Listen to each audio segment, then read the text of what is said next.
중국에서 개최된 국방 포럼에서 중국의 국방 고위직 한 명이 충격을 받고 얼굴이 빨개져서 소리를 치고 있습니다.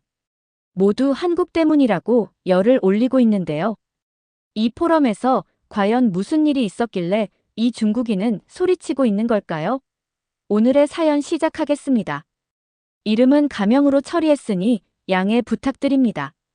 2022년 가을, 베이징의 화려한 국제 컨벤션 센터는 어느 때보다 긴장감이 감돌았다. 삼엄한 보안 속에 세계 각국의 검은색 공식 차량들이 연달아 도착했고 정장과 군복이 뒤섞인 참석자들이 센터의 대리석 로비를 가득 메웠다. 중국 정부가 주최한 제5회 국제 국방안보 포럼이 개최되는 날이었다. 입구에서는 중국 인민해방군 의장대가 각국 고위 인사들을 맞이했고 회의장 내부는 첨단 보안 장비와 동시통역 시스템으로 무장했다. 46개국의 국기가 회의장 주변을 둘러싼 가운데 제공된 명단에는 아세안 9개국 국방장관, 중앙아시아 5개국 국방차관, 아프리카 11개국 국방부 고위 관료들의 이름이 빼곡했다.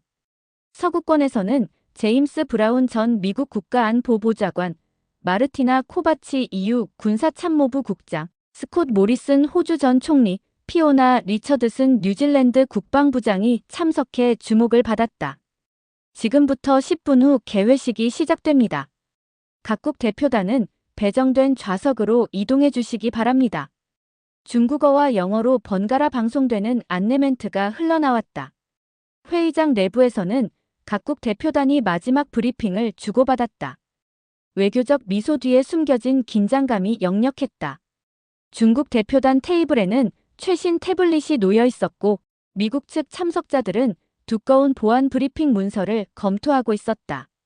아세안 국가대표들은 서로 의견을 나누며 공동 대응책을 논의하는 모습이었다. 이번에는 중국이 예년과 다른 접근법을 시도할 것으로 보입니다. 한 동남아시아 국가의 외교관이 동료에게 귓속말로 말했다. 지난달 우리 정보 분석에 따르면 그들은 기존 미국 주도 안보 체제에 대한 직접적인 대안을 제시할 계획입니다. 커다란 디지털 스크린에는 국제 안보 질서의 재정의와 현대전의 새로운 패러다임이라는 주제가 화려한 그래픽과 함께 표시되었다. 복도에서는 중국 방산업체들이 최신 군사기술을 소개하는 전시회가 동시에 열렸고 각국 대표들은 회의 시작 전 전시물들을 둘러보며 네트워킹을 이어갔다. 정각 9시, 웅장한 전통음악과 함께 중국 국방부장 웨이펑허가 무대에 등장했다. 그의 단호한 표정과 자신감 넘치는 걸음걸이가 중국의 국제적 위상을 그대로 반영하는 듯했다. 존경하는 각국 대표 여러분, 중국 인민해방군을 대표하여 진심으로 환영합니다. 그의 목소리는 회의장을 가득 채웠다. 우리는 오늘 단순한 회의를 넘어 세계 안보 질서의 새로운 장을 함께 열고자 합니다. 회의는 동북아 안보 동향, 아세안 중심의 지역 안보 협력, 중동 지역 안보의 새로운 틀, 유럽 지역의 평화적 재건, 해상 지역 군사위기 예방 등 5개 분과로 나뉘어 진행되었다. 각 분과마다 중국 측 대표가 의장을 맡았고 참석자들은 디지털 출석 시스템을 통해 실시간으로 토론에 참여했다. 중국 국방부 전략연구소장 리쥐는 기조연설에서 국제안보체제는 이미 일부 국가의 전유물이 아닌 다자간 협력의 시대로 접어들었다며 중국은 이미 145개국과 군사협력 체계를 구축했고 이는 우리의 리더십이 세계 다수 국가들의 신뢰를 받고 있다는 증거라고 자신감 넘치는 발언을 이어갔다. 한반도 안보 세션에서는 한국의 방산 기술과 군사력에 대한 논의가 특히 주목받았다. 미국 측 전문가는 한국의 K2 전차, K9 자주포, KF-21 보라매, FA-50 경공격기는 단순한 무기 시스템이 아닌 첨단 기술력의 집약체라며 미국 역시 이러한 기술력을 높이 평가하고 있으며 향후 협력을 더욱 강화할 계획이라고 발표했다. 회의장 한쪽에서는 실시간으로 각국 언론사 기자들이 취재를 이어갔고 중국 관영 매체는 이번 포럼을 새로운 국제안보 질서의 출발점으로 대대적으로 보도했다. 참석자들은 회의장 밖에서도 스마트폰을 통해 각국 본부와 실시간 소통하며 급변하는 국제 정세 속에서 자국의 입장을 조율해 나갔다. 분과 회의가 후반부로 접어들면서 회의장은 각국 대표들의 열띤 토론으로 긴장감이 고조되었다. 중국 인민해방군 전략지원부대 부사령관 샤오룽 중장이 무대에 올라 발언권을 얻자 회의장 내 카메라 플래시가 일제히 터졌다. 그는 최근 중국이 달성한 군사적 성과를 언급하며 자신감 넘치는 목소리로 발언을 시작했다. 중국 인민해방군은 현재 230만 명의 현역 병력을 보유하고 있으며 이는 한국의 55만 명 병력의 4배가 넘는 규모입니다.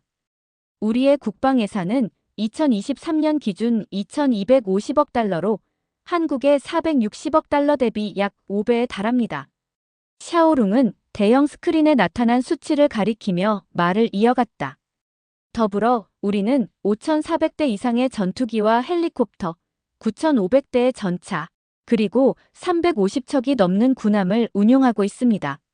이는 한국이 보유한 전투기 790대, 전차 2,300대, 군함 170척과 비교할 때 압도적인 수치입니다. 샤오룽의 표정에는 우월감이 역력했다. 그는 목소리를 더욱 높이며 계속했다. 우리의 항공모함인 랴오닝함과 산둥함은 각각 6만 톤급으로 한국이 보유한 최대 함정인 마라도함의 1만 4,500톤과는 비교할 수 없는 규모입니다.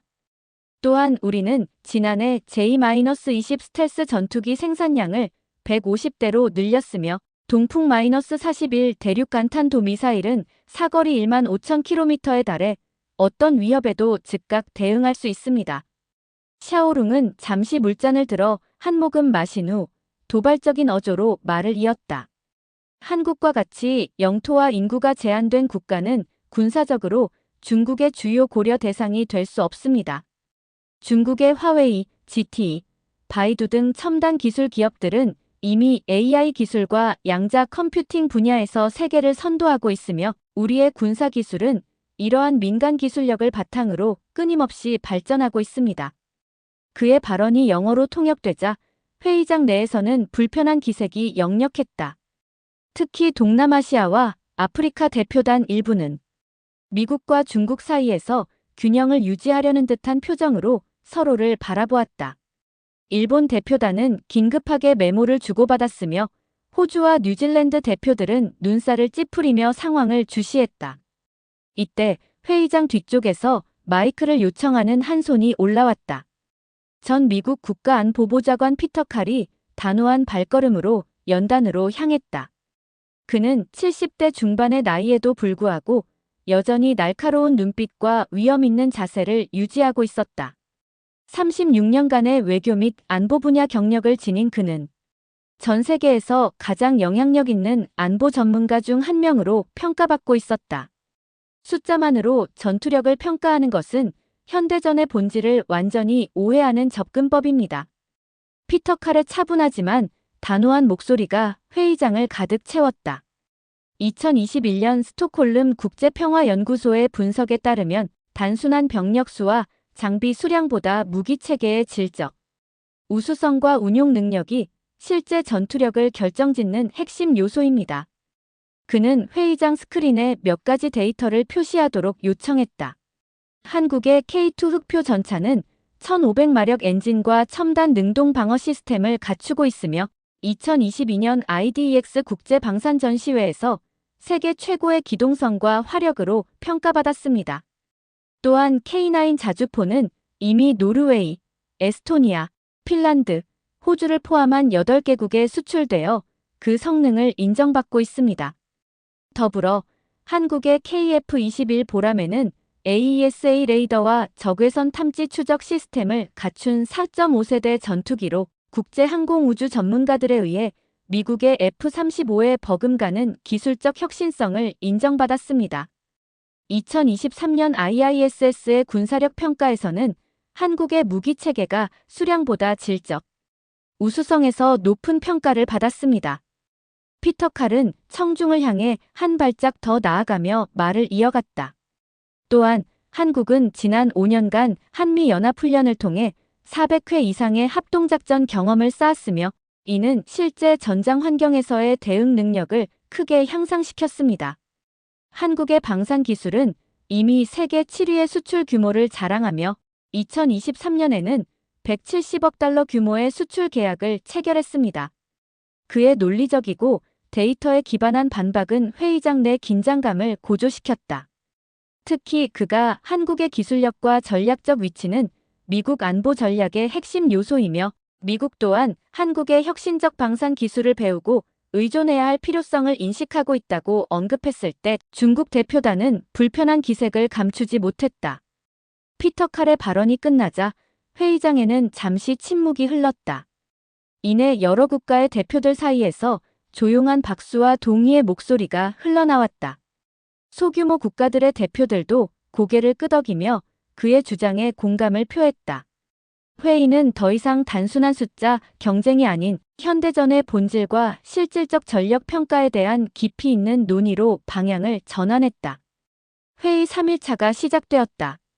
뉴욕타임스, 월스트리트 저널, 영국 BBC, 독일의 프랑크푸르터 알게마이네, 차이퉁 등 국제 유수 언론사 기자들이 회의장 밖에서 쏟아져 나온 이전날의 논쟁에 관한 기사를 출고하고 있었다.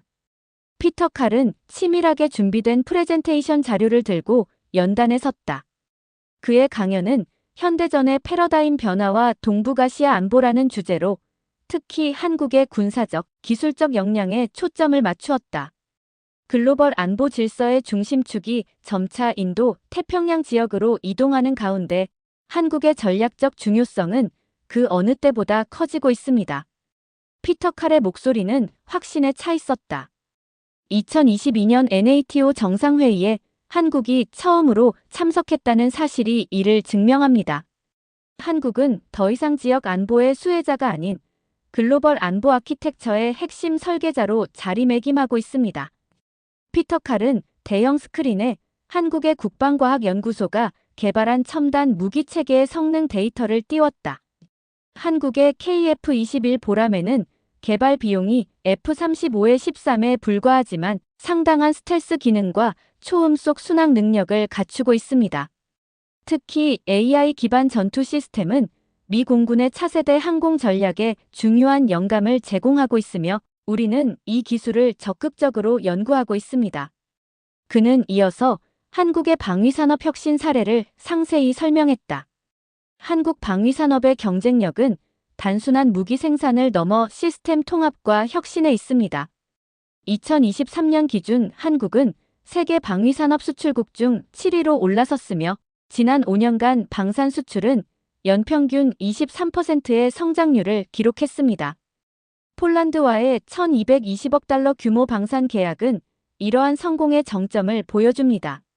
청중석에서 주목할 만한 반응이 감지되자 피터 칼은 더욱 강조하는 어조로 말을 이어갔다. 한국의 국방 R&D 투자는 GDP 대비 2.9%로 이는 NATO 회원국 평균인 1.7%를 훨씬 상회합니다. 특히 주목할 점은 한국의 국방 연구가 민간 기술과 긴밀히 융합되어 있다는 사실입니다. 삼성, LG, 한화 같은 기업들의 반도체, AI, 로봇 기술이 국방 분야에 직접 적용되며 이는 미국도 벤치마킹해야 할 모델입니다. 그는 한미 연합방위 체계의 중요성을 역설하며 한국의 방위 산업이 미국 안보 전략에 기여하는 구체적 사례를 열거했다. 한국의 K2 전차는 미 육군의 M102 에이브람스와 비교해 경량화된 설계와 뛰어난 통신 체계를 갖추고 있으며 이는 미국의 차세대 전차 개발에 중요한 참고 사례가 되고 있습니다. 또한 한국의 천궁2 미사일 방어 시스템은 패트리어트 시스템을 보완하는 역할을 하며 동북아 미사일 방어망의 핵심 구성 요소입니다. 피터 칼은 마지막으로 한국의 지정학적 위치가 갖는 전략적 중요성을 강조했다. 한국은 세계 최대 두 강대국인 미국과 중국, 그리고 러시아와 일본 사이에 위치한 전략적 교차점입니다. 한국과의 동맹은 단순한 군사적 협력을 넘어 인도, 태평양 지역의 기술적, 경제적, 가치적 리더십을 확보하는 핵심 요소입니다. 미국의 글로벌 안보 전략에서 한국은 더 이상 선택이 아닌 필수입니다. 그의 발표가 끝나자 회의장에서는 감탄과 존경을 담은 박수가 터져나왔다. 특히 유럽과 아시아 국가대표들은 한국의 방위 산업과 기술력에 관한 새로운 통찰에 깊은 인상을 받은 듯했다. 피터 칼의 강연은 단순한 군사력 비교를 넘어 기술 혁신과 전략적 사고가 현대 안보 환경의 핵심임을 명확히 보여주었으며 그 중심에 한국이 있음을 국제사회에 각인시켰다. 회의장 분위기가 달아오르는 가운데 피터 칼은 단상 위에서 청중의 시선을 단번에 사로잡았습니다. 그의 손에는 최신 한국 방산기술 보고서가 들려 있었고 스크린에는 정교한 첨단 무기체계의 도표가 선명하게 투영되고 있었습니다. 여러분, 지금 우리는 국제안보의 패러다임이 급격히 변화하는 결정적 시점에 서 있습니다. 피터 칼의 목소리는 회의장 구석구석까지 울려 퍼졌습니다.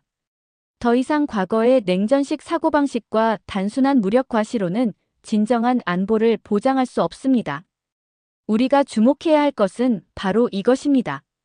그는 갑자기 스크린을 향해 손짓했고 화면에는 한국의 차세대 AI 전투 시스템과 최신 반도체 기술이 적용된 무기체계가 입체적으로 표시되었습니다. 한국의 AI 기술과 반도체 제조 기술은 단순한 무기가 아닙니다. 그의 목소리에는 확신과 긴박감이 묻어났습니다. 이것은 미래 전쟁의 판도를 완전히 뒤바꿀 혁신적 요소입니다. K2 전차를 보십시오. 이 전차는 단순한 장갑 차량이 아닙니다. 피터 칼은 마이크를 한 손에 들고 무대를 가로질러 걸으며 청중들의 눈을 정면으로 마주쳤습니다. K2 전차는 세계 최고 수준의 인공지능과 정밀 센서, 자율 방어 시스템이 탑재된 첨단 무기 체계입니다. 적의 공격을 예측하고 동시에 다중 표적을 처리하는 능력은 숫자로 환산할 수 없는 전략적 우위를 제공합니다. 그때 회의장 뒤편에서 중국 대표단의 수군거림이 들려왔습니다. 피터 칼은 잠시 말을 멈추고 그들을 향해 시선을 돌렸습니다. 일부에서는 여전히 숫자만을 강조하고 계십니다. 그의 눈빛이 날카로워졌습니다. 그러나 현대전은 체스와 같습니다. 단순히 말의 개수가 아니라 각 말의 능력과 그것을 움직이는 전략이 승패를 좌우합니다. 한 중국 대표가 자리에서 일어나 반박하려 했지만 피터 칼은 손을 들어 그를 정중히 제지한 뒤 계속 말을 이어나갔습니다. K9 자주포와 KF-21 보라매를 생각해 보십시오. 이 무기들은 실시간 데이터 처리 능력과 초정밀 타격 시스템을 갖추고 있습니다. 전장의 혼돈 속에서도 전술적 유연성과 압도적인 화력을 제공하는 이 체계들은 단순한 수치, 비교로는 평가할 수 없습니다. 회의장 앞쪽에 앉아있던 아세안 국가대표들이 열띤 토론을 시작했고 유럽 국가대표들은 메모를 하며 진지하게 고개를 끄덕였습니다. 피터 칼은 갑자기 목소리를 낮추었고 모든 참석자들은 그의 다음 말을 놓치지 않기 위해 귀를 기울였습니다. 한국의 지정학적 위치를 살펴보십시오. 그는 천천히 대형 세계 지도를 가리켰습니다. 한국은 단순한 반도가 아닙니다. 동아시아의 전략적 요충지로서 미국과의 동맹을 통해 지역 안보의 균형추 역할을 수행하고 있습니다. 그의 시선은 회의장 전체를 훑으며 계속되었습니다. 미국은 한국의 군사력과 첨단 기술에서 많은 것을 배우고 있습니다. 이것은 단순한 협력이 아닙니다. 미국 안보 전략에서 한국은 없어서는 안 될 필수적 파트너입니다. 그때 중국 대표단의 수석 대표인 샤오룽이 자리에서 벌떡 일어났습니다. 그럼에도 불구하고 중국의 IT 기업과 군사 기술은 세계 최정상 수준입니다. 우리는 수천 대의 전투기와 전차, 함선을 보유하고 있으며 피터 칼은 그의 말을 중간에 끊고 냉정하게 대응했습니다. 샤오룽 장군, 숫자는 중요합니다. 그러나 더 중요한 것은 그 숫자 뒤에 있는 기술력과 운용 능력입니다. 피터 칼의 목소리에는 강한 확신이 담겨 있었습니다. 현대전은 더 이상 숫자 게임이 아닙니다. 정밀한 전술 수행과 기술적 혁신, 그리고 동맹 간의 긴밀한 협력이 핵심입니다. 회의장은 순간 깊은 침묵에 빠졌습니다. 그 침묵 속에서 피터 칼의 마지막 발언이 모든 참석자들의 마음에 각인되었습니다. 한국의 방산 기술은 단순한 무기가 아닙니다. 그것은 국제 안보 질서의 새로운 패러다임을 제시하는 미래의 청사진입니다.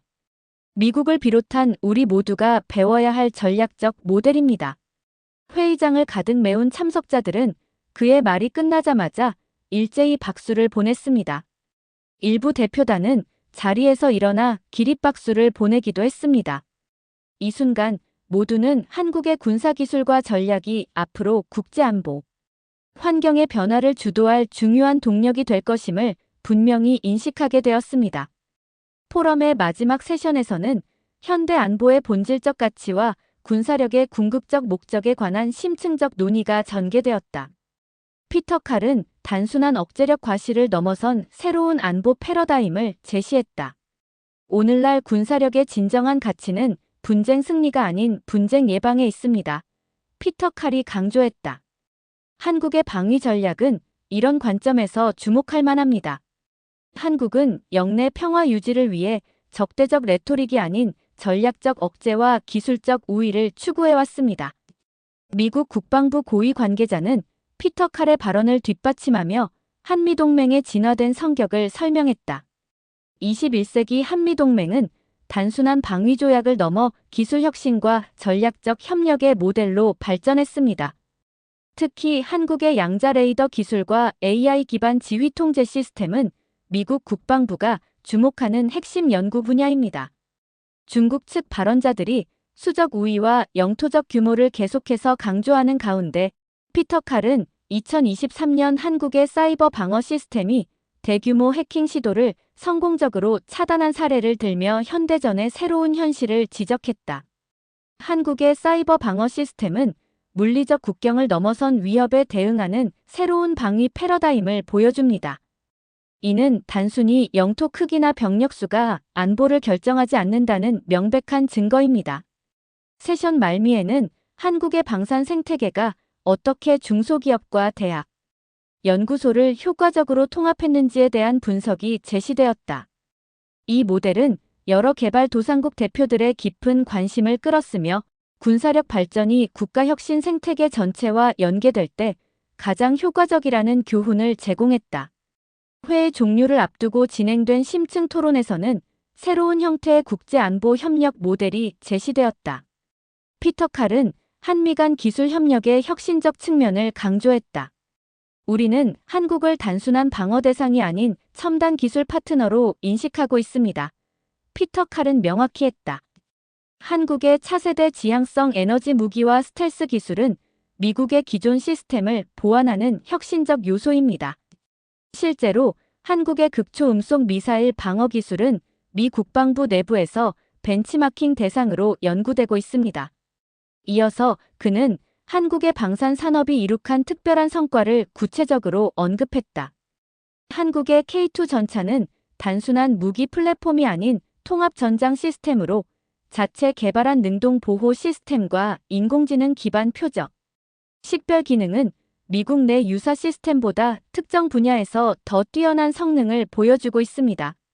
더불어 피터 칼은 한국의 방위 산업이 NATO 표준과의 완벽한 상호 운용성을 갖추면서도 독자적인 기술 경로를 개척한 점을 높이 평가했다. 한국은 기존 시스템의 단순 모방이 아닌 혁신적 재해석을 통해 자체 국방 생태계를 구축했습니다. 이러한 접근법은 인도 태평양 지역의 다른 동맹국들에게도 귀중한 모델이 될 것입니다. 세션 말미에는 미래 동맹 관계의 핵심 원칙으로 상호 기술 의존이 제시되었다. 피터 칼은 한미 양국은 이제 서로의 기술적 강점에 의존하는 단계에 접어들었습니다. 이는 양국 관계가 일방적 원조에서 호혜적 파트너십으로 진화했음을 의미합니다라고 강조했다. 포럼 종료 이후 국제사회는 회의에서 제기된 핵심 쟁점들을 재평가하기 시작했다. 유럽 최고의 군사 분석가들은 한국의 방산 모델이 가진 특별한 효율성에 주목했다. 영국의 권위 있는 국방저널은 한국의 군사 전략을 수적, 열세를 기술적 우위로 극복한 모범 사례로 분석했다. 특히 한국의 통합방공 미사일 방어 시스템이 어떻게 제한된 자원으로 광범위한 위협을 효과적으로 관리하는지에 대한 심층 연구가 발표되었다. 아시아 태평양 지역의 여러 국가들은 한국의 방위산업 발전 모델을 벤치마킹하기 시작했다. 특히 베트남, 필리핀, 말레이시아 등은 한국과의 방산 협력을 강화하는 방안을 적극 모색했다. 한 아세안 국가의 국방장관은 한국의 모델은 대국 사이에서 독자적 안보 경로를 찾는 우리에게 이상적인 참조점이라고 평가했다. 흥미롭게도 중국 내부에서도 피터 칼의 발언에 대한 재평가가 이루어졌다. 베이징의 한 군사 전문가는 숫자만으로 군사력을 평가하는 시대는 지났다며 첨단 기술과 전략적 운용 능력의 중요성을 인정해야 한다고 자국 언론에 기고했다. 특히 주목할 만한 현상은 한국의 방산 모델이 국제안보 논의의 새로운 준거점으로 부상했다는 점이다. 규모가 작은 국가들도 혁신적 접근법과 선택적 기술 투자를 통해 효과적인 안보 체계를 구축할 수 있다는 인식이 확산되었다. 이스라엘, 스웨덴, 싱가포르와 함께 한국은 이제 스마트 파워 국가의 대표적 사례로 언급되었다. 포럼 이후 몇 주가 지나는 동안 국제안보 환경에서는 분명한 변화의 조짐이 감지되었다. 미국 국방부는 선택적 기술 우위 전략이라는 새로운 개념을 발표하며 한국의 방위산업 혁신 모델을 여러 차례 참조했다. 피터 칼은 워싱턴에서 열린 후속 브리핑에서 우리는 한국의 혁신적 접근법에서 배울 점이 많다고 강조했다. 특히 한국이 개발한 분산형 지휘통제 시스템과 다층적 사이버 방어 구조는 미국 국방 전략의 미래 방향을 제시합니다. 한국의 국방부는 이러한 국제적 반향에 대응하여 기술 기반 평화 구축 이니셔티브를 제안했다. 이 제안은 중소국가들이 첨단 기술을 활용해 비대칭적 안보 위협에 대응하는 방법론을 공유하는 국제 협력 체계의 구축을 목표로 했다. 특히 주목할 만한 발전은 한국의 방위 기술이 NATO 표준 체계에 영향을 미치기 시작했다는 점이다. 한국이 개발한 네트워크 중심 전투 시스템의 일부 프로토콜은 NATO의 차세대 통합 지휘 통제 체계에 채택되었으며 이는 한국의 국제 안보 기여에 대한 중요한 인정을 의미했다. 포럼이 던진 가장 의미 있는 메시지는 21세기 안보의 본질이 변화하고 있다는 점이었다. 피터 칼의 말처럼 진정한 안보는 이제 무기의 숫자가 아닌 기술의 질, 운용의 정교함, 그리고 동맹의 견고함에서 비롯됩니다. 이러한 패러다임 전환 속에서 한국은 단순한 지역 안보 행위자를 넘어 글로벌 안보 규범을 형성하는 영향력 있는 주체로 부상하고 있었다. 국제 안보 전문가들 사이에서는 한국 모델이라는 표현이 자주 등장하기 시작했다.